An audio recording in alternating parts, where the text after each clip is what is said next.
इसको समझिएगा, इसको कोरिलेट करिएगा तो आपको बहुत कुछ समझ में आ जाएगा। ये दूसरा तीसरा अध्याय में कर्मेंद्रिय और ज्ञानेंद्रिय आप सुनते सुनते थक गए, लेकिन क्या है मुझे समझ नहीं आया। आज थोड़ा सा कोशिश करते हैं समझने की। तो जैसे ही उन्होंने कहा कि राजा इसको पकड़ना, तो उन्होंने बोला कि ठीक है इसको सार्वजनिक करते हैं, पूरा एक स्टेडियम बना, स्टेडियम के अंदर में ले जाके घोड़े को रखते हैं और जो भी इसको वश में लाएगा उसको इतना मिलेगा। और सब लोग अपना अपना एक्सपर्ट दुनिया का जिसके ऊपर कॉन्फिडेंस था वो आकर के हार गए, कंट्रोल नहीं कर पाए। फिर इसने राजा ने डिक्लेयर किया कि प्रजा में से कोई भी आकर के इसको वश में करने की कोशिश करो। प्रजा में भी कोई नहीं आया। तब बाजू में जो बैठा युवराज, उससे रहा नहीं गया, बोलता है ये तो चैलेंज की बात हो गई, कोई बात नहीं, मुझे कुछ समझ में आ रहा, मैं जाकर के वश में करूं। लेकिन मोह, फिर देखो मोह इधर आ गया राजा का, अरे नहीं नहीं दूसरा मरे तो मरे, क्योंकि लात मारता है।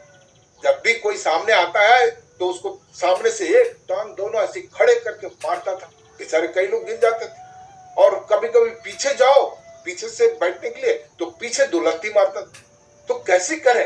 तो राजा बोलता है, तो बोलते युवराज बोलते मेरे पर कॉन्फिडेंस रख के मैं बिल्कुल जीत करके आऊंगा। युवराज जाता है, युवराज जा करके उसको कैसे कष्ट करते, तो आप और हमको इतनी कथाएं बताए कि मन को वश करो, मन को वश करो, और बोलते हैं यार समझ में कुछ नहीं आता। लेकिन उस युवराज को समझ में आ गया। वो आते साथ वो जो घोड़ा है, सूर्य के ठीक सामने, सूर्य के जस्ट पीछे घोड़ा का मुंह रखा हुआ था। जैसे भी घोड़ा है, पीछे सूर्य, तो उससे क्या हो रहा था, उसकी जो परछाइयां वो देख पा रहा। देखिए कितने अद्भुत बात, सामने परछाई है, अब परछाइयों को देख रहा था, पीछे भी पूरा परछाई है। तो जैसे ही उसने देखा कि भैया पीठ सूर्य भगवान का जो आया है, तो परछाई चारों ओर दिख रहा, तो जैसे सामने आता था वो परछाई दिखती थी, उस जो भी आदमी आता था तो वो एक लात मार, पीछे जैसे आया फिर सूर्य के प्रकाश से फिर परछाई लंबी सी दिखाई दी, फिर पीछे मारा। तब राजा ने, उस युवराज ने क्या किया, बहुत सिंपल काम किया। उन्होंने क्या किया है, उस घोड़े को दिशा बदल दिया। अब वो इंस्टेड ऑफ पीछे सूर्य के सामने घोड़े को रख दिया सामने। अब क्या हो गया, वो परछाई पीछे हो गई। ये सामने का तो देख सकता है, परछाई सामने आती थी, तो फिर उसको कंट्रोल कर लिया। अब इस कहानी से क्या मतलब, इस कहानी से ये जो हमको परछाइयां, जो कभी आंखों की बातें, कभी मुंह से जो मैंने गलती से बोल दिया वो बातें, ये बातें, ये सब परछाइयां हैं। ये परछाइयां जो ज्ञानेंद्रियों के कारण मुझे डिस्टर्ब हो रहा है, उसको ज्ञानेंद्रियों को मुझे वश में करना है, तो हम सीधे सीधा ज्ञानेंद्रियों को वश में नहीं करते। हम बार बार ये बोलते हैं बेटा सच बोलते रहना, मुंह थोड़ा संभाल के बोलना का, इससे कुछ फर्क पड़ने वाला नहीं है। तो अभी तक जो हम कर रहे थे ये थोड़ा बहुत फर्क पड़ेगा, लेकिन बहुत कुछ नहीं फर्क पड़ता। उसको वश में लाना है तो सबसे पहले मन का जो घोड़ा है उसको संभालना है।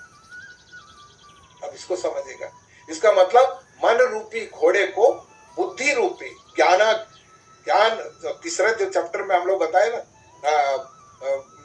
कर्म योग और ज्ञान योग, तो ज्ञान से विजडम मतलब विवेक, इस विवेक से तुमको उसको कंट्रोल करना पड़ेगा। विवेक आपकी बुद्धि जो है लगाम है।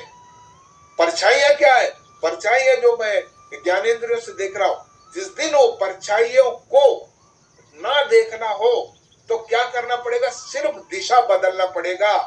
जिस तरह से घोड़े का मुंह सूर्य की तरफ कर दिया है, उसी प्रकार हमारे जो पूजा करते समय हम भी उस परमात्मा की तरफ जिस दिन सामने बैठ करके पूजा करेंगे, तो मेरी परछाइयां, मेरी जितनी भी बातें दूर हो जाएगी। क्योंकि भगवान जो सूर्य का प्रकाश से परछाइयां पीछे हो जाती है, सेम वही है। जब जिस दिन हम परमात्मा के सामने बैठेंगे तो हमारे जो मन के अंदर में जितने भी बातें, जितने भी जो आ रहे हैं वो कम हो जाएगा। इसलिए मैं बार बार बोल रहा हूँ कि सफेद वाली थैली, जो कबड़िया वाला सफेद वाली थैली सामने रखो, अच्छे विचार, पॉजिटिविटी रखो। हमने अभी तक नकारात्मक विचारों के बीच में रह के ज्ञानेंद्रियों को कंट्रोल करने की कोशिश किया, इसलिए हम लोग को समझ में नहीं आ रहा। बहुत सीधी बात, इसको और समझिए।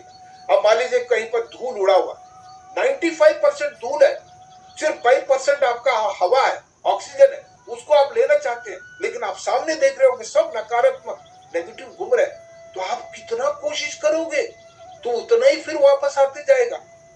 उस चीज को कैसे पकड़ोगे? जब तक कि आप फ्रेश एयर में नहीं जाओगे, पॉजिटिव एटमॉस्फेयर पर नहीं जाओगे, आप उस जगह में जाओगे। या फिर इसको समझे कि मेरे दिमाग को और इसको देखें, थोड़ा सा भारी लगेगा दिमाग में। जैसे अपने दिमाग में जो है बहुत सारे खराब और कुरीतियां भरी हुई है, गंदगी भरा हुआ, उसी प्रकार एक बाल्टी के अंदर में कीचड़ भेजा बहुत गंदी बैठा है, उसको निकालने का तरीका बिना छेड़े छाड़े क्या कर सकते हैं, हम पानी डालते जाते हैं, शुद्ध पानी डालते रहते हैं, तब तक डालते रहते हैं कि जबकि उसके अंदर की गंदगी पूर्णतः, भले ही मेरे पास टाइम लगेगा, इसका मतलब इन ज्ञानेंद्रियों को कंट्रोल करने के लिए मुझे समय लगेगा, लेकिन निकलेगा। सिर्फ तो एक सुपरफिशियल टाइप का ऐसे बीच बीच में आप ऐसी कीचड़ निकालते रहोगे तो नहीं होगा, बहुत साफ बात है। तो आज का इसमें हमको थोड़ा सा समझ में आया। चलिए अब आखिरी इतना समय 1-2 मिनट बचे हैं, तो उसमें हम कंक्लूजन ये दिखाएंगे कि परमात्मा जो कृष्ण भगवान है, युद्ध की बात नहीं किया था, किसी को मारो पीटो, हम लोग के धर्म में, सनातन धर्म में ऐसी चीज नहीं लिखी है। वो एक ड्रामा स्वचालित, जैसे हम पिक्चर में 3 घंटा देखते हैं, वैसी जीवंत महाभारत को रचा गया था। उसमें पात्र उत्र भले ही आपको सही लग रहे हो, उनको दिखाया गया। असली उद्देश्य उनका यह है कि स्वदर्शन चक्र तुम चलाना, जब तुम्हारे कंट्रोल होते स्वयं का दर्शन, सुदर्शन मतलब स्वयं का दर्शन। यहीं पर तुम्हारे दुर्योधन बैठा है, जो दूर पैसा रमी में और इसमें डाल रहा है, वो दुर्योधन को रोको। खूब प्रचार कर रहे, अमिताभ बच्चन भी